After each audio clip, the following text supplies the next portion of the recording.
want to keep the topsoil where it is. But some people have done some very unscrupulous But it's not the little farmers, it's not us, it's the giant factory farmers. It's the problem. It's not us. We gotta do the compliance. Yeah. But the farmers markets are posing a problem because you got a lot of backyard growers, backyard hobbyists who are coming, but I'm saying backyard hobbyists, and growers even, who are, I can sell and I'm going to go to the farmers market. They don't have any, they feel they can grow something, they'll do it, but they don't have any kind of, responsibility to it. And people have been known to put human manure that is not, that has not been processed. Human manure is not a problem. But if they don't understand that they can't put the waste immediately on the plants, then all the plant is soaking up is that human waste. And then you have E. coli contamination. There has people who died from that. There was one farmer who died from that because he was using human waste on his greens. I wouldn't use human waste on anything at any time. Well, there is no human waste. On our farm, we even ask people, go ahead and do human waste. We process it for 3 years. And have a dedicated area, and it turns right back into fertilizer. There's nothing wrong with that. It's just you have to know how to do it, and it's a sanitation thing. I like to. So they have to know. I like that more. But everything needs to be recycled. Even our waste needs to be recycled. Okay, so, go I ahead. have a quick question. Sure. On your cooler, now did you stop using that trailer, that cooler trailer? No, I just use it stationary now. I don't. Okay, but you use that to transport your products to I market? did, Okay. but it wasn't. What do you do now? I just use my Subaru. Oh, okay, so you take from your cooler, you take it right to the market? Yeah, Okay. that's what I did until they T-Mobile me and I rolled over that Subaru. Okay. So, yeah, I use a station wagon. I used a Subaru. Delivering man, this one. I just want to share one way that we used a cooling system just to get our berries to the market and whatever. We just took one of those big tubs and filled it. What? We did one of the big tubs. Yep. And then we just put ice in the bottom. Yeah. And then we stacked things like Oh, that. yeah, definitely. Ice works. But, it takes an awful lot of money to buy it, or energy and ice cube trays to make it. You make your ice. Yeah. Well, I make my ice too. I made my ice. But still, it's an effort. It really is an effort to make it, bag it, and like I said, I'm a lettuce grower, and it sogs it out. It's really good for berries. Yes. But for leafy greens, it sogs it out. So what I do at the markets, is I would have a stainless steel bowl with 3 to 5 bags, always odd numbers, folks, when you're displaying things. Please write that down. Never display things in even numbers. Never. Why? I don't know. What do you say? Never display things. Even fall florists, everything is in odd numbers. Because you can't make a deal. What does that mean? You put stuff on your table for demonstration. Put 3, 5. Never Why do you come to your stand for your food? What about one? That's all. But there are lots of mix in that. Maybe that's why. We Because put our most berries people are on buying just twos, but when they One sell bucket. it, So they when got they must play as taste. crazy, people tend to buy more. Yeah. For people who are land, I watch them on YouTube, root sellers, instead of the air conditioners and stuff. The root sellers, people are using those. They're just digging holes just like you do. Yeah, the root cellars are good, but they're really tricky because of the moisture. It's really got to be the right moisture content. Root cellars are perfect. It's a perfect solution to a cooler. But you have to have someone know how to build a root cellar. But I believe in this area, you probably have some older people that would know exactly how to construct a root cellar correctly with the correct ventilation. It has to be vented. Yeah, but that is definitely a good solution. Okay, so we need a delivery vehicle, right? So we need a delivery vehicle, but that would be different than if we're on a multi-locational farm, truck to haul your stuff around, hose, utility, parts, okay? And you know, vehicles nowadays when you have for a song, really a song, and I never buy new ones because I like carburetors and not chips in my vehicles. I like to be able to fix it in trucks. So that's why I drive older models. Yeah. Okay, here's some, here are the basic tools that we use as spin farmers. And all of these are explained right in your manual, so I'm not going to take much time. But that's it. It's the razor and hoe. It's the, you know, it's right there. And there we go. Now you can purchase low-end tools and high-end tools. I recommend that you purchase nothing but the best. And Johnny's has the best. They have beautiful, beautiful tools, and Elliot Coleman has designed an awful lot of those tools. And he is a brilliant, brilliant man with farming processes. So there you go. Wally O is reading in between the beds. Now this is a wheel hoe. That's an expensive piece of equipment, but you'll have it all explained there. Okay, now this is, I want to know how that to plant the seeds. You got to go down there one at a time, or sprinkler row. Now we use an earthway seeder. There it is. See it right there. How many people ever use one of those? I've had mine for 15 years. And it's still runs excellent. No, I think it's earthway. They're okay. I like them. And on the internet, just Google earthway seeder upgrades. Because there's a lot of trouble with the seed getting stuck behind the plate and Yeah, it does. But there is some, but no, I don't want my seed ground. But there's now things that you add. You put, I don't know what they're called, but you'll see. You know, people, and then there's others that you can attach two together. Okay. So you're doing it double the time. The seed goes in here, and you just walk it down. Best brand of those. The best brand, Jump, J-U-N-G. That's the top. That costs $600. That is my seeder, but it is very precise. I waste their seed. Jump, G-U-N-G. Johnny has it. Johnny's seeder. We bought one of those exactly like that, but ours were like $100 a piece. So that's an earthly seeder. That's an earthly seeder. And that's $100. Now, what the problem with that is, I'll tell you what the problem with that is that it doesn't have, number one, it doesn't have any weight. So you kind of have to, really kind of push down. And then you're always wondering, what are the seeds coming down? Because it plants the seeds and covers it at the same time. So if you have a lot, there's plates, different size plates for this machine, for the different size seeds. Mustard seed. What? Mustard seed. Mustard seeds or lettuce seeds, all the different sizes. So let's say for lettuce is small, very small seeds, and it gets stuck between the plate and the machine and it grinds it.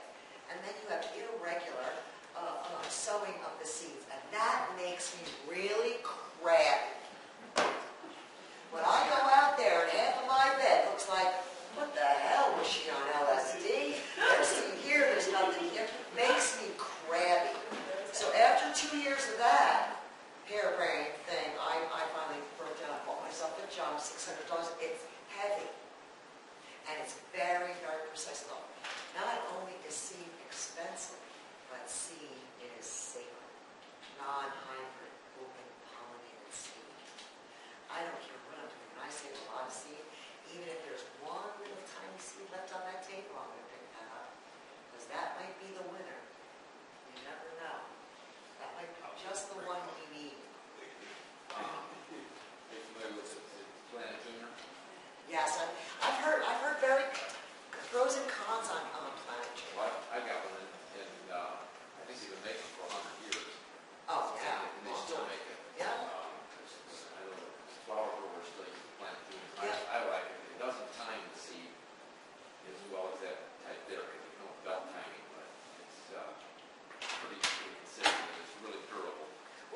thing. You need consistency with yourself. You want to know that everything is right there to be to grow. And it's, lettuce germinates really quickly. So really quickly, after you've done all that work, right? You tilled it in a beautiful bed, you sowed your seeds, and then you go out 3 days later, and the little peach fuzz is only coming up in places. It really is discouraging. Just discouraging. I wound up one year just sowing my aunt that I love.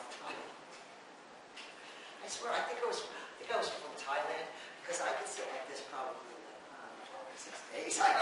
This is my position, folks. I'm glad you didn't get that up real low. Oh, dear God, have mercy. Okay, so that is it. Now that's how you're going to sow your seeds in the field. But that's not how you're going to start all your food. I mean, you're going to start your, you'll do starts and trays of lettuce and seed trays. And you don't even have to buy plastic with that, really, you don't. You can make, if there's places around here where you can get pallets, you can make seed boxes like this out of pallet wood, and you line them with 7, don't ask me why, I don't know, 7 pieces of newspaper.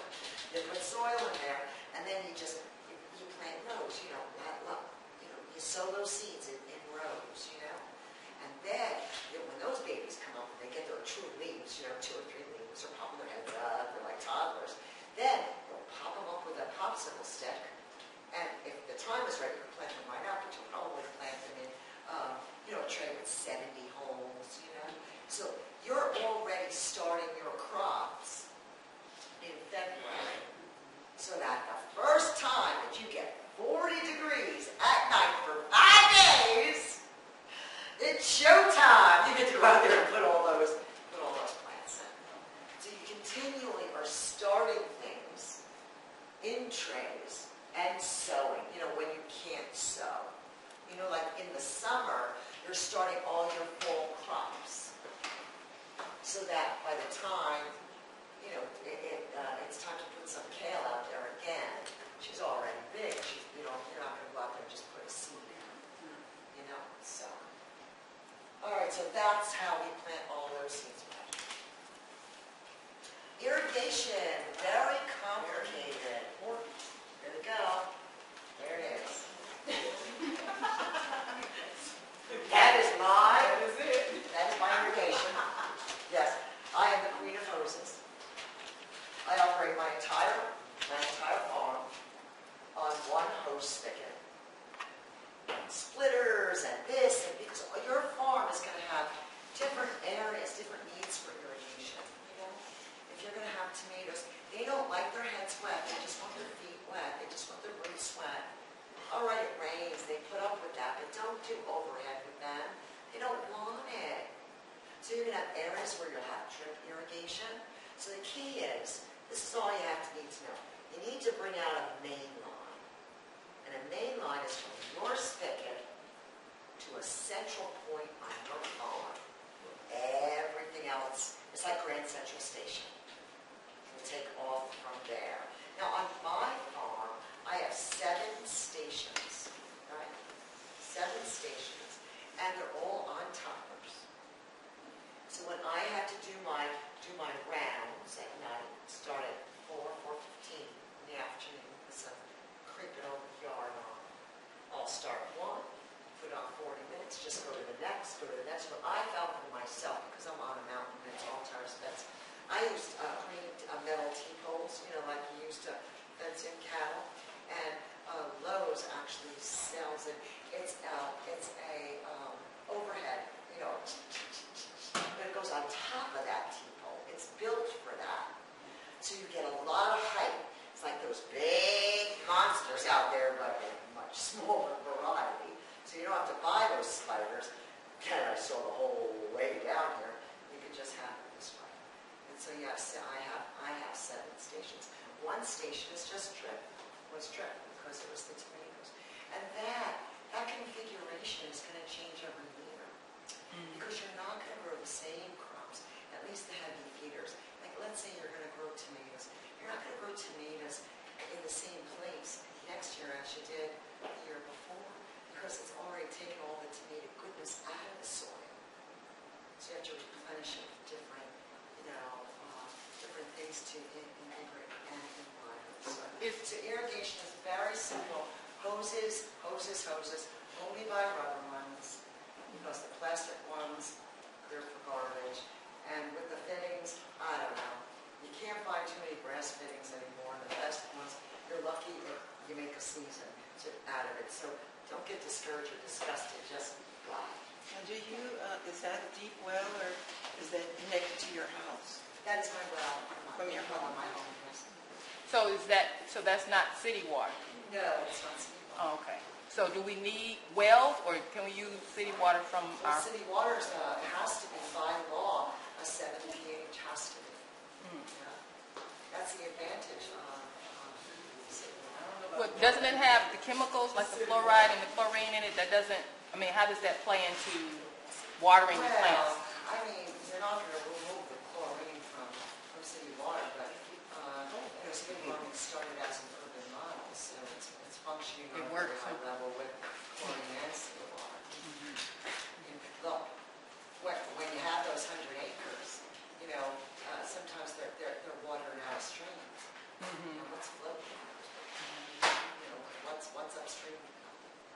Is it Agent Orange? Or is it DET? So water's a big issue. Another, If you have water, if you have rain here, remember the well water, if you go down, usually typical is about 25 feet, 24 to 25 feet for a shallow well, that's usually typical. But there's various ravines underwater, underwater ravines. And so you may go down, like our shallow well is at 48 feet. And we just put it in, my husband and I dug that ourselves. Just pounded it in till we got down 48 feet. And we have never had a dry spot. It's clean, it's beautiful, it's perfect water.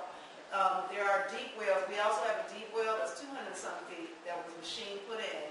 And it has a lot of mineral composites too. It's very heavy. So, you got to find your sweet spot of water. But, once you find that, then that can, put a pump on it or a hand pump. You can do either one to keep it flowing to water your fields. How many of those shallow wells can you have? If you say 7, you have 7 sections, 7 I have 7 stations, but it's all off of this one. It's just hoses. It's all one. It's just hoses. It's all off that one source. And then you can just lay them by each bed. Yes. And then the water come out. Well, for the drip irrigation. Okay. But for the overhead, no, it would just be what is my coverage with this one station. Okay, so then you go to the next station because I'm on terraces. Okay. I'm not flat. I'm 3 terrace beds, so it's not level land. I like to warn the people here in this community to be careful with your shallow wells. Because sometimes there's not enough sand to filter the water adequately, and you may get bacterial. You won't get rust and iron and all that stuff, but you might get some stuff that is not all that good. So I would always test my well. Yeah, part of this practice is to test it. You have to test your water. So you go down and get that water, you take it to the health department. Just come out here, faucet. Yeah, I'm a faucet. We're going to go through that. We're doing the farm evaluation piece. You all will be getting soil tested and your water tested. You need to have your water tested and your soil tested. Absolutely. That's what I'm saying. Every 2 years? Well, with water testing, usually it's like a yearly. If I had a well, I would tell, and I test my water. There's no farms. I'm the only farm on the mountain at all, period. So I know there's nothing coming down and nothing contaminating my well. But we also have an alkaline ionized water machine that produces a 2.5 pH water and an 11.5 pH water. And those 2 waters I use for my farm, for different animals. So, it's funny about water. And just going to say a little bit about water. So the water we have on the tables, on the water bottles. First of all, plastic. There's an island beside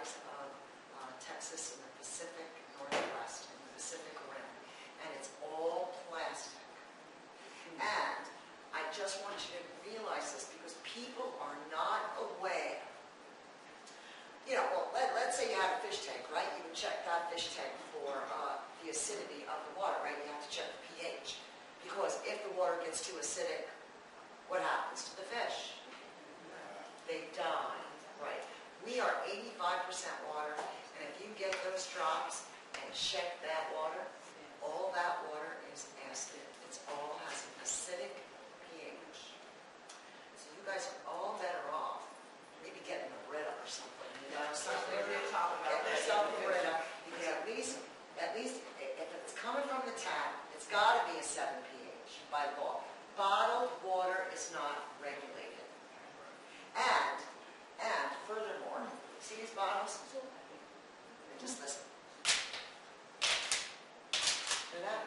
That's plastic. Now, when this bottle goes through Texas at 130 degrees, they are not in refrigerated trunks. So this plastic heats up and releases poison into the liquid. So we drink this because we think it's good for us, because they convinced us of that fact. But in fact, it's